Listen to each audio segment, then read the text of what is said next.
माननीय सदस्य का प्रश्न ऐसे ही है जैसे कोई दान यानी भीख मांग करके दान दे रहा हो। पिछले 7 वर्ष के अंदर उत्तर प्रदेश के अंदर शिक्षा के स्तर को सुधारने के लिए सरकार के द्वारा जो प्रयास किया गया है वह सर्वविदित है और शिक्षा से भी आपका प्रत्यक्ष और अप्रत्यक्ष संबंध है। बेसिक शिक्षा परिषद जहां आरटीआई की आप बात कर रहे हैं, 1,32,000 विद्यालयों को माननीय जनप्रतिनिधियों के सहयोग से और समाज के मानिंदों के सहयोग से ऑपरेशन कायाकल्प के अंतर्गत उनके इंफ्रास्ट्रक्चर को सुधारने के लिए बहुत बड़ा कार्य हुआ है। आज उसी का परिणाम है कि उत्तर प्रदेश के बेसिक शिक्षा परिषद में 40 लाख से अधिक बच्चे ज्यादा इस समय प्रवेश कर रहे हैं और वहां पर हर बच्चे को उनके यूनिफॉर्म 2 यूनिफॉर्म दिए जा रहे हैं, bag, books, shoes, sweater, socks, ये सभी उपलब्ध करवाने के साथ ही फेज वाइज हम लोगों ने एनसीईआरटी का ही पाठ्यक्रम, जिसे सीबीएसई बोर्ड भी अपने यहां लागू करता है, यूपी बोर्ड में भी उसको लागू करने का प्रयास हो रहा है। तो शिक्षा में समानता, ये सामाजिक असमानता को दूर करने में भी सहायक होगा।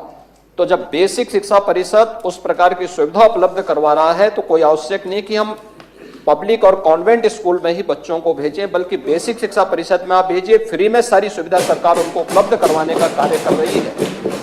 और ये पिछली प्रतिपूर्ति का माननीय मंत्री ने आपको जवाब दिया है, लेकिन हम लोग प्रोत्साहित करें। स्कूल चलो अभियान अप्रैल में और जुलाई में इसीलिए प्रारंभ किया जाता है, एक एक पखवाड़ा इसी बात को लेकर प्रारंभ किया जाता है कि हर बच्चे को स्कूल हम भेज सकें। आरटीआई का भी उद्देश्य यही है कि कोई भी स्कूली शिक्षा से वंचित न रहने पाए, और उसी उद्देश्य की पूर्ति के लिए सरकार के द्वारा यह प्रयास प्रारंभ किया गया है। 40 लाख बच्चों की वृद्धि, यह दिखाता है कि सरकार के द्वारा किए गए प्रयास का परिणाम सामने आ रहा है और आरटीआई का उद्देश्य पूरा हो रहा है। प्रश्न संख्या 8 माननीय आशुतोष सिन्हा जी।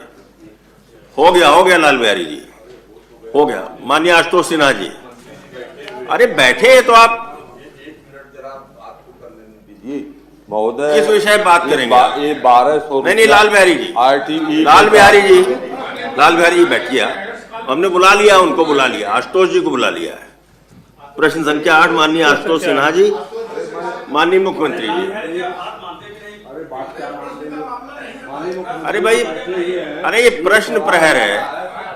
100 रुपया जो अभिभावकों के खाते में मानवर दे दिया जाता है, ये 1200 रुपया में वो गरीब बच्चों को जो जूता, मोजा, स्वेटर की आपने व्यवस्था किया है, एक तो वो पैसा कम है और दूसरे वो अन्यत्र अपने कारों में खर्च कर देते हैं, उनको सुविधा बच्चों को नहीं मिल पाती है। ये तो इसके लिए पैसा न देकर 1000 रुपए में पूरा करती थी, 200 रुपए सब विभाग ने अतिरिक्त दिया है। आपको ये मालूम है, लाल बिहारी जी नहीं देते थे।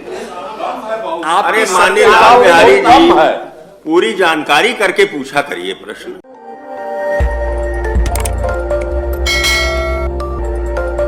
खबर आपकी, नजर हमारी। देखते रहिए आई इंडिया।